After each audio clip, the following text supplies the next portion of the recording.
Hello and welcome back to SweetSpotDFS. This is a stat fit video for the 2020 BMW Championship. Now, if you're more of a recent form DFS player, this is the video for you because I'm going to be talking mostly about recent form and strokes gain, well, the strokes gain metrics, as I like to call swing stats. If you're more of a course history person, the course fit video would have been the video you want to watch. We went through the course preview, wanted to find certain golfers with certain shot shapes, and then looked at the tournament history and grass stats there. Much like in that video, what I'm going to do in this video is kind of do a giveaway, basically. I'm going to give you guys access to my 2020 DK page. So everything that you see here, I mean, some of the stuff is not populated, so I don't have the sweet spot percentage. I also don't have tee times populated yet, but I will. But you'll have access to this spreadsheet right here with all this data. So all you need to do is, if you're on YouTube, you got to be subscribed, leave a like, and comment. Anything positive. If you don't have your About page with your email on that, I won't be able to contact you. However, you can email me. Email is found in the description. And it's also on my About page, but you can email me and I will send you the link for this. If you're on Twitter, all you got to do is follow, like, and retweet. Retweet this video, retweet this tweet, and I will send you a DM with a link to this spreadsheet. So that's all you got to do if you want to gain access to it. Okay. Let's go ahead and talk about the BMW. First off, I'm going to talk about recent results. What we're going to do here is basically kind of try to conjure up what we think the winning score is going to be. Now, over the last few years, it's been 20 under. Well, the last 5 years. Let's try to combine those numbers. The last 5 years, it's been 20 under or better. And then 2014, 2013, yeah, 16, 14. But a lot of people are trying to predict, what can we expect at this golf course? A lot of people think that the conditions are going to be groomed perfectly for scoring, which I do believe is true. But this is such a tight golf course that I think if you're not playing well, like, that scoring isn't going to come easy. DJ won at 30 under. He shot his 60, I believe, on 57% driving accuracy. It could even be worse than that. I can't remember. It might have been 48%. Missing the fairway on that golf course wasn't as detrimental. I think with the tree line fairways at this golf course, it might be a little bit. So I don't foresee the score being 20 under. I think it's going to be closer to 15. And it could be like right dab in the middle, like 16 or 17. But I think if that's the case, really trying to find birdie golfers. I mean, it's always good to find birdie golfers, but I wouldn't really heavily rely on a birdie or better stat. I think it's going to be, you're going to want to look at driving accuracy from last week and try to pair it with like terrible approach stats to find a good golfer. So my best golfer to point out would be Justin Thomas, as would Xander Schauffele. So I think it's those two golfers I would choose in that scenario. So anyways, that was results. Let's go ahead. Let's look at recent form. We'll start with the 2019 recent form tab. I'm just going to go through these recent form tabs really quickly to show you the result for each year, and then just tell you guys, pay attention to last week, the week prior to this recent form average. This will give you the, what they finished the week before, obviously. And then how that pairs up with recent form. I'm just going to say right away, it's going to show you that, recent form with decent finishing, a decent finishing position the week before is going to matter. As I go through this, you're going to see like a bunch of top 20s, pretty darn good recent form. 2016, kind of the same, but we actually have a few not so good finishes with recent form, like Charles Schwartzel. That's an outlier basically. A missed cut from Scott Piercy in terrible recent form, but he got a third, so he actually had a terrible run coming into the playoffs, or not so much into the playoffs, but during the playoffs, the first 2 legs, and then did well here. I'm not sure if the golfers are really going to get that benefit, as there's only 1 week prior. So I would assume they're more, scrambling to do better, but maybe not. But you can see here, again, recent form with a good last week finishing position. It played pretty well. One thing I want to point out, let me go to 2013. Here you go. Here's another instance. One thing that I have not discussed in any of these videos, I mean, last week was the first year, or the first week, that I actually kind of split these up, course fit with recent form. Meaning, I really wasn't able to talk about these buckets here. Basically what these buckets are, looking at recent form, like the total golfers in the field, and then their recent form, bucket, basically. So the buckets here, very similar to my bucket system: 20 and under, 20 to 40, 40 to 60, 60 to 80, 80 above, and then no recent form. I will say this: when you see more golfers inside the recent form under 20 bucket, we're going to see more of them inside the top 5. It's just something I've noticed that I can just tell you right off the hop, as compared to here, recent form 40 to 60. Yeah, we're going to have a majority of golfers probably within this bucket, but you're not going to get very good results. So let's go ahead and go through each of the weeks so you can see that. And then just kind of do your own conversion. 3 golfers that had a recent form under 20, 6 of them that had this, 3 of them finished top 10. So 50% of this bucket finished inside the top 10. And likewise, you can do that for these buckets over here as well. So going through 2017, again, having good recent form is very much an indicator of success at this tournament. We're seeing like 50 to 60 to 70% conversion rate of having a recent form under 20 finishing inside the top 10 and top 5. So it's definitely a benefit compared to the other buckets. So the last piece I want to talk about when it comes to recent form is kind of like a trend analysis. So the trend analysis that I've been picking up on, and I just want to share with you guys, and maybe it's, it's just smoke, maybe it's just noise, whatever. I can't help but look at the last week finishing position with the particular recent form. If you look at this is going to be one combination. This is going to be another combination. Look at how many times we're going to see that inside the top 5 and top 10. Like I can even extend down to here. Pretty darn close right here with the Louis. But we can see that in 2019. In 2018, we see it here, here, and here. Pretty close right here. Obviously, it doesn't work out. But again, like we see it quite a bit. It's almost going to be a benefit to pair like a top 20 or 20 and under recent form with a top 20 finish the week before.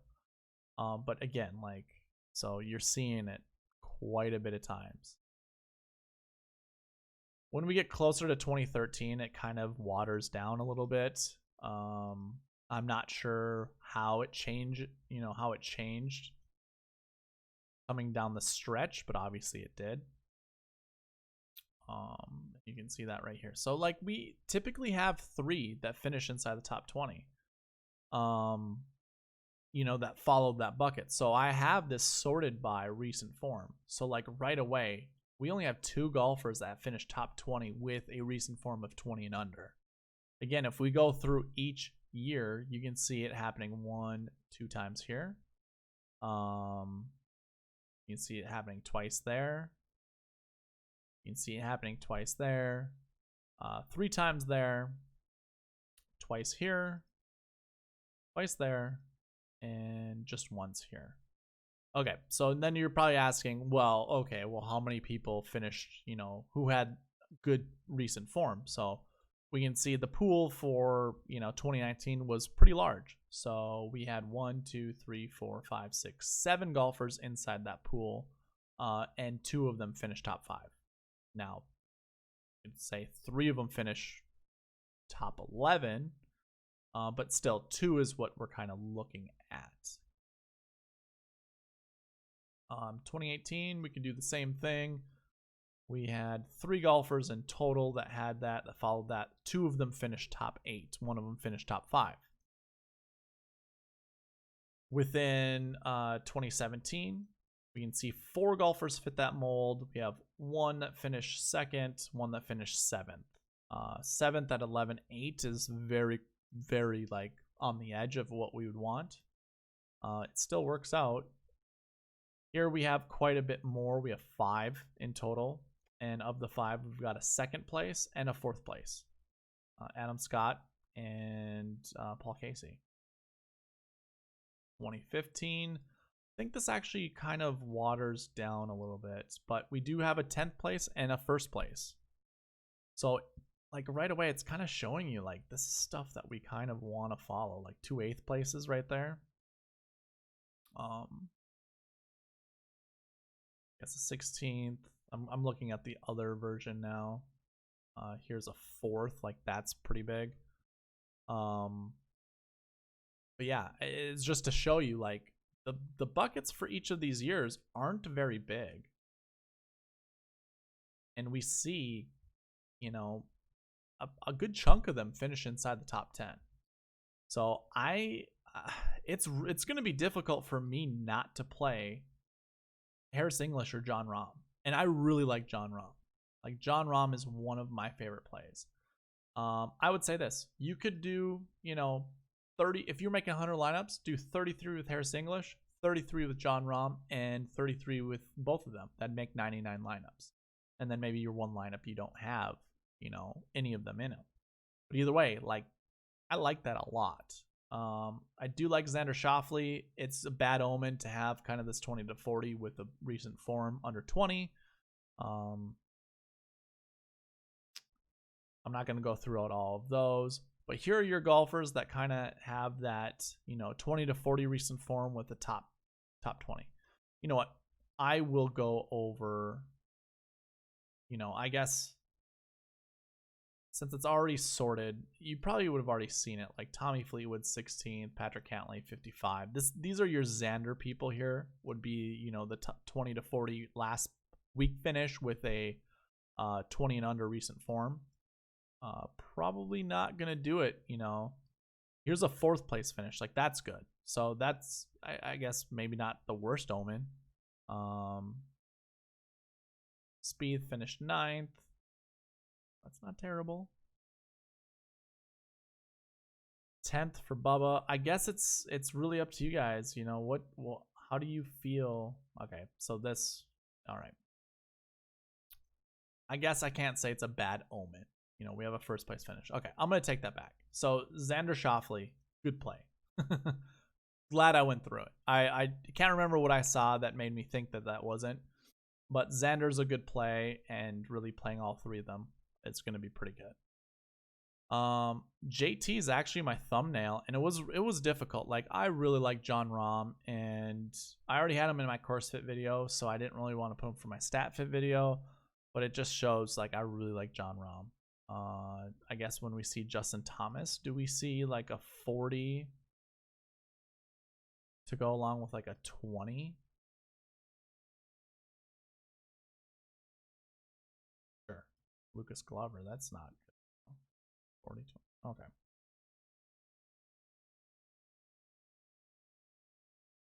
Webb, 6th place.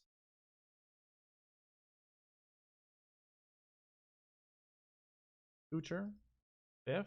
So I guess it's not terrible.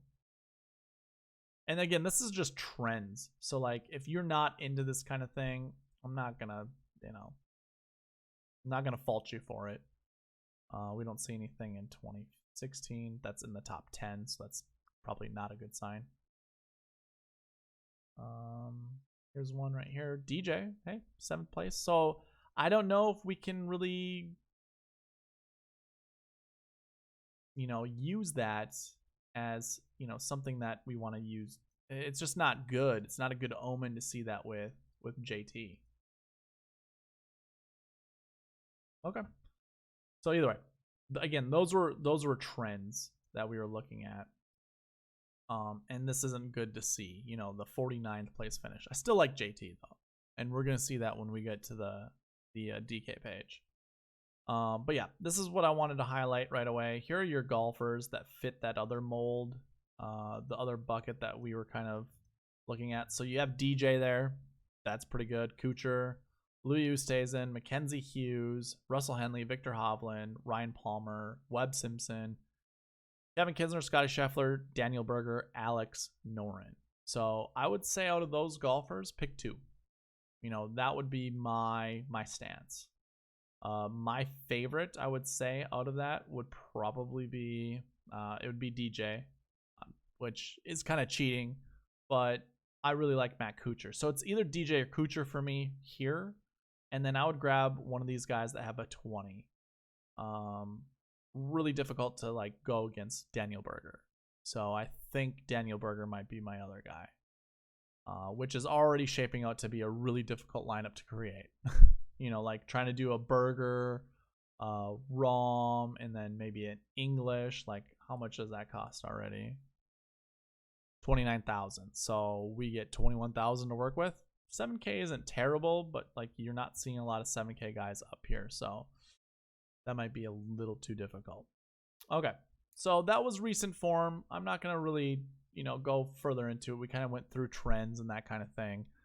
16 minutes into the video is plenty long enough. So I'm going to actually go to the DK page. We're going to talk about top 20 stats. We're going to talk about swing stats and what played, a factor. I'm actually going to try to breeze through this pretty quickly.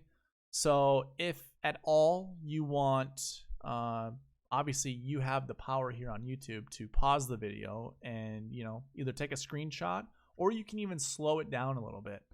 Probably not going to talk a lot about, the importance of each one. I'm just going to go through, and just show you. So first things first, let's look at the top 20 stats. How many times this golfer has finished top 20 in this field for the particular stat, for a particular stat. So the stats I look at, I'll expand this, are all right here. So I just made these little tick marks, and this would be a sum. You're not seeing that in the formula, but I can guarantee you that it is a sum function of all of these. So you can see DJ was a top 20 stat getter in all of them, but around the green in 2018, which is no surprise because he did have a very good year that year. I'm gonna go ahead and hide this so you guys can see, top to bottom. Jordan Spieth didn't have a good finish. Just look at the guys who didn't have a good finish and kind of try to determine. Look at the price tags to go along with the top 20 stats. You can see they kind of go hand in hand. But yeah, I just wanted to show you top down. So the top guy did not finish inside the top 20. You would not have wanted to play Dustin Johnson in 2018. Would not have returned the investment. We go ahead and sort by result again. Here's a trend that I've been seeing since the St. Jude Classic. For top 20 stats, I've only seen, it's in the more high profile events, so like St. Jude as well as the PGA Championship, and last week I saw 4 golfers that had 6 or more top 20 stats inside the top 10. Let me rephrase that because I don't remember how I just said it. There were 4 golfers who had 6 or more top 20 stats inside the top 10. Okay. And here you can kind of see the same thing. Sure, I have more here. And I guess what I should say, let me rephrase it. I've seen 4, but it's 3 inside the top 5. And we really want to find, top 5 golfers. So if we're not seeing within the top 5, top 20 stats, a good chunk or a high number here, it's kind of telling. Don't put all your eggs into the best statted golfers, basically. And that's why I also do the bucket system during my strategy video, is to try to find, you know, the sweet spot basically of optimal lineup, or the optimal lineup. Anyways, so we see that here as well. We only see 2 golfers that had 6 or more. And then obviously you can see more down here, but it's something to keep in mind. Okay, so keep that in track for 2019. Here, we'll go 2019. You already have it sorted by these stats here, but you can see your top 3 guys. Okay, so we have 4, but then a bunch of them here, you know, didn't have, you know, 6 or more. But anyways, going back, I saw that, you know, for the last 4 tournaments. Okay. Said I was going to go through this fast. Now here's where it goes fast. I'm not really going to talk about a lot of this. You can see tournament history. Does it, you know, is it important? Did it make sense to go with tournament history guys? You obviously can see there was quite a few inside the top 20, but it is a limited field. Your top guys did not finish inside the top 10. And I'm always looking at your top 4 or 5 golfers. Sure, Tiger Woods did. But, you know, a lot of people, DFS players, are grabbing from this, you know, the top range here. So tournament history, probably not something. Recent form, you certainly could. Maybe not the top guy, but the guys underneath, like, pretty darn good finishes. Overall grass stats, your top guy finished 2nd. That's a really good sign there. A lot of top 20s. 55, that's obviously not good. Don't like to see that. 2020 bent. Top guy was also your most expensive guy. Wouldn't have wanted to play him. Not at that price. But Justin Rose comes in 2nd, and that's pretty good. Tee to green, I have this sorted by rank. Like, this is how I did it back in the day. I don't have it by the actual number, like the tee to green number. So anyways, you can see what it looks like right here. Tee to green looks like it was pretty good. Your winner had top tee to green stats. You also had your 2nd place guy right below him. So definitely something tee to green to look at. Off the tee, maybe not so much. It still works out, but you know, off the tee, you don't see your main guys at the top doing well. Approach, there you go. Your top approach guy in 2018 won the tournament. Around the green, yeah, we got some top 5s. Even you know, the 2nd place guy is up there as well. I apologize if the camera is flickering. I have no idea why it's doing that.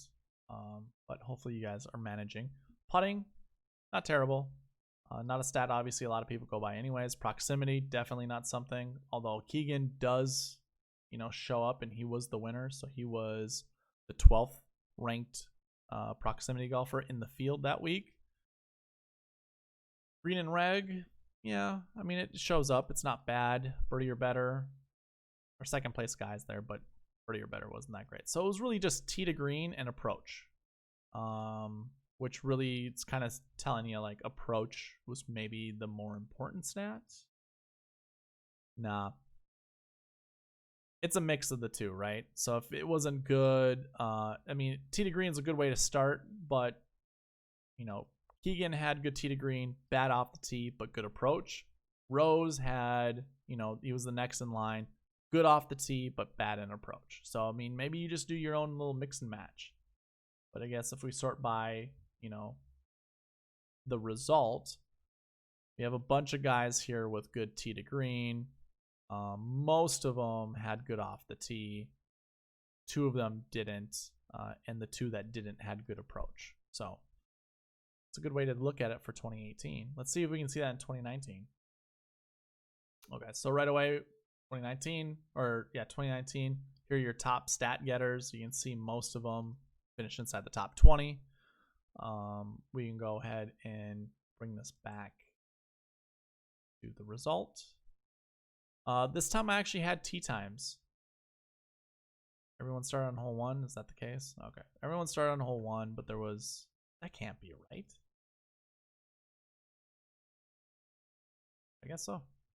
Interesting. Oh, it just went straight through the day. Okay, that makes sense. So anyways, I guess we can look at, you know, what time they teed off. I should have added this, but you know what? I'm just going to hide it. We're not going to look at it. You can pause it and see if there's any correlations. Adam Scott played with Justin Thomas. Don Rahm played with Patrick Cantlay. Kevin Kisner played with Tony Finau. Like, there's a lot of correlation already at the top. So let me just go ahead and hide this. We'll talk about it in the DFS strategy video. I'm not going to talk about points per game or value. It's not really of any consequence to me. All right, we'll start with tournament history. Your top guys did not do well last week, or last year, I should say. But, you know, we do have a couple good finishes down here. 7,100, part of the optimal lineup, Lucas Glover. Even our third place, which is also optimal lineup. And then our 20th ranked guy, Justin Thomas, who won. Some history wasn't bad. Recent form, obviously better. Just like last year in the 2018 DK page showed that recent form showed a lot of golfers inside the top 20. Sure enough, it does again. Overall grass stat, again, your top guy finished inside the top 5. So that goes along with 2017 as well. Or I mean 2018. Next few guys, not so much. You know, some good price guys in there as well. So that's hard to, you know, to stomach. Hideki, almost the same price this year. He might be worth playing. I mean, his recent form probably better in 2019 than it is now. Either way, he might be worth a play this year. So anyways, Ben Grass, you see a lot of top 20 finishes, but this is problematic right there. You know, 10-2 guy, a 10-7 guy, that's not something you want to see. Obviously, your top guy's 10-9, you know, so it works out that way. 2019 bent grass stat. You have your winner. That was at 10K. You have Hideki and Adam Scott. You got a lot of top 20s. Obviously, this doesn't look good, but still, your top guy, your winner, a lot of them, that all looks good. Go ahead and hide this now. And now I do have the stats as they are shown, you know, typically in my 2020 DK pages. So, tee to green. You know, tee to green, tee to green was something we wanted to see. Obviously, Justin Thomas, Patrick Cantlay. I shouldn't say obviously. You see that first and second. And it was tee to green, tee to green. It was actually all of it. All of it was good. Too bad I don't have the rankings.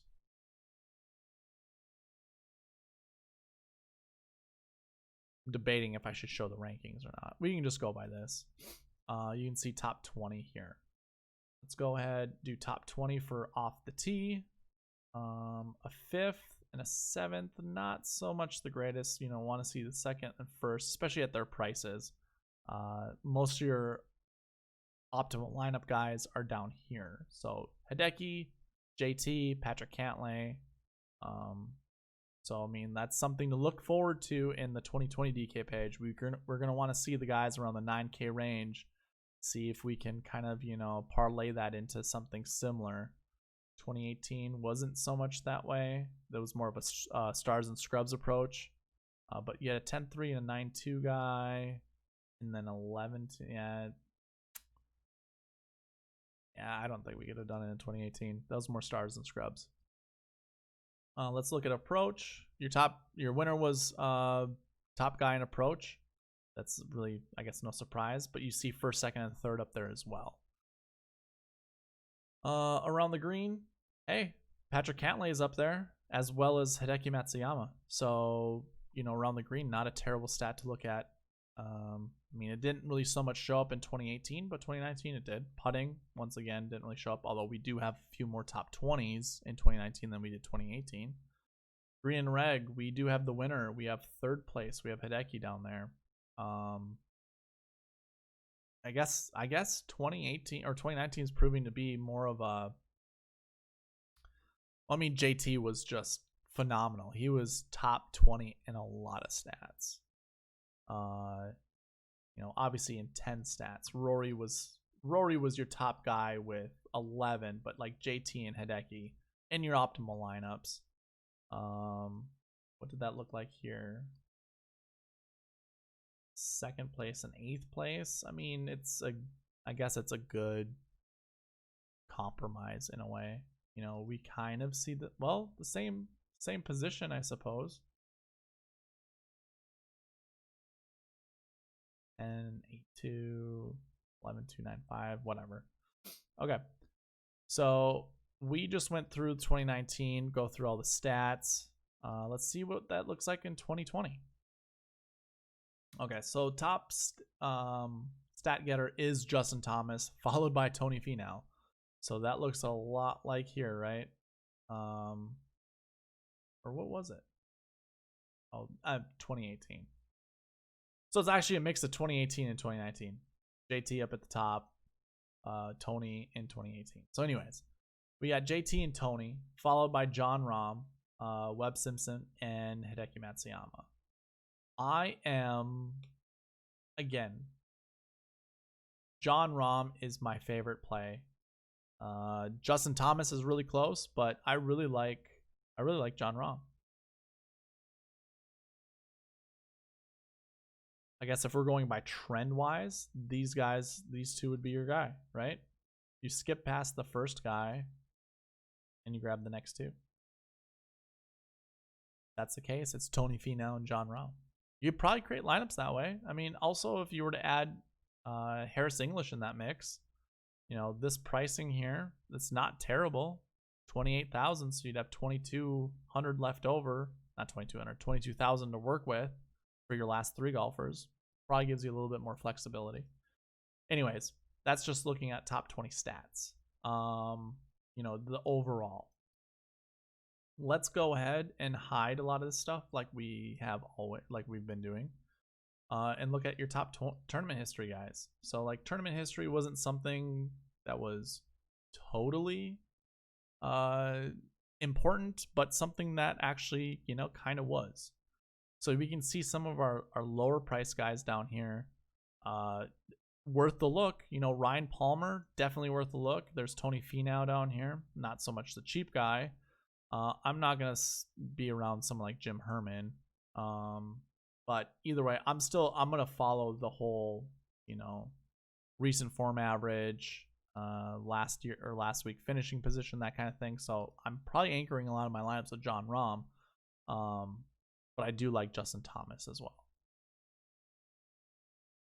well. Recent form. Looking at recent form, I'm going to let you guys just look at it. I'm not going to really talk too much about it. This week, actually, I went over the grass stats for the tournament, for the course fit. So I'm not really going to bring it into this video. Yeah. Go ahead and hide this, and now we have all of our tee to green stats, or not so much tee to green stats, strokes gain stats. I'm going to hide these columns that really don't mean anything. It's just worth tracking. So here we go. Tee to green was something we wanted to look at. So JT and Hideki, like that's something we'd like to see. And again, I should say again, but if we were looking at 2018, you know, if we had good tee to green and bad off the tee, we obviously would want good approach, and that's what we do in Hideki Matsuyama. Hideki's not playing the greatest. His recent form isn't, you know, super good. 35.6. That's not, I guess it's not terrible. It actually kind of matches his 2019. You know, he's in that 20 to 40 range, you know, for recent form. Hideki might be worth a play. Honestly, last week was a 30th, you know, in 2019. What was it in 2020? 29th. Wow. Did we find a diamond in the rough? Is Hideki worth the play? He might be.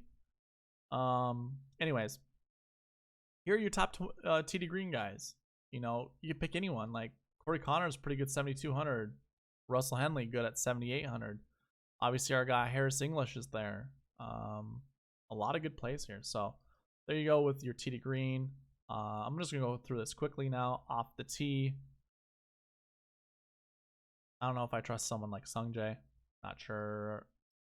Kind of like Bubba, but you know, not really. Approach, JT, the top guy, just like he was in 2019. when he won. So this might be a JT week, honestly. Around the green, let's put it this way. I'm either going to play JT or I'm going to play John Rahm. It's going to be one or the other. And why? Where is John Rahm? Why can't I see him? Because his approach isn't that good. Either way, it still works out, right? When it came to like 2018 when we were looking at that stuff. Anyways, around the green. We did find Patrick Cantlay that 1 year in here. I'm guessing we could probably use John Rahm as that, or even JT. Like JT just has so many top 20 stats. But so does Hideki Matsuyama. Like those are good things to look for. Putting didn't so much matter, but here are your top guys in putting. I'll let you just green and reg. This was actually a decent stat, especially when we're looking at our top guys. So obviously like JT, Xander, John Rahm, Hideki Matsuyama. Like those are all plays I'm looking at. Same with proximity. Proximity wasn't actually a stat that really mattered all that much, but it's good to see Hideki up there. Birdie or better. I don't know if this is really going to be a birdie or better track, but I do like seeing golfers like JT. I mean, these are all your top price guys, right? Like Tyrrell Hatton might be your best value play. Cam Champ is up here, 7,500. That's not terrible, but it's not something I'm putting all my eggs. Like I'm not putting all my weight into that. Let me go ahead and hide this as well. I don't care about driving distance, but here you go with driving distance. I'm probably more interested in driving accuracy. I was looking at last week's driving accuracy, and I was really impressed by John Rahm's driving accuracy. I was also impressed by JT's last 2 rounds. He had one really bad round, round 2, I believe. Otherwise, his driving accuracy was really good, and I mean DJ's driving accuracy was really good his last 2 days. So anyways, I really like those 3 golfers, JT, DJ, and John Rahm. We do see Daniel Berger up here with driving accuracy, so that's pretty good. I don't so much care for him for course fit reasons, but you know, it works out. I really like Matt Kuchar. Obviously, he doesn't hit the ball very far, but he was averaging, his long drive last week was, I think, 311, 312. So that's not terrible, you know. He can move the ball around. But anyways, that's your good drive percentage and your bogey avoidance. This is probably a stat that I care more about. So seeing Harris English and Xander Schauffele up there, I like a lot. Same with John Rahm. John Rahm, JT, it's going to be interchangeable between those two. I might play 50% of my lineups with John Rahm, 50% of my lineups with JT. Honestly, I might do that. Or I might do that 33 route that I told you about. Go 33 John Rahm, and then, you know, just see how it works out. Because a lot of these prices we can't really put together, a lot of the golfers. But we'll see. But anyways, 38 minutes. Went through all the stats. And just open this back up to you guys so you can see everything before I conclude the video. Yeah. So my favorite plays for stats would be JT. I do like John Rahm. If we're going by trends, I would say maybe we fade JT and go John Rahm, Tony Finau. But I really like JT, John Rahm, Hideki Matsuyama, Xander Schauffele, Harris English down here. Who else? I do like DJ. I like Adam Scott. I don't mind Russell Henley. Not someone that I'm like really high on. I like Ryan Palmer. I like Matt Kuchar. And anyone really worth talking about down here? Probably not. So 1, 2, 3, 4, 5, 6, 7, 8, 9, 10. I just gave you 10 golfers that I think are a good stat fit for this golf course. Hopefully, you know, you guys piggyback on that and find a good core to go with, or at least a good foundational piece that leads to success. So anyways, thank you for watching. Please leave a like, comment, subscribe, all that good stuff. And again, if you want the spreadsheet, you know what to do. Go to the beginning of the video and find out the steps required to get it. All right, thanks. Bye.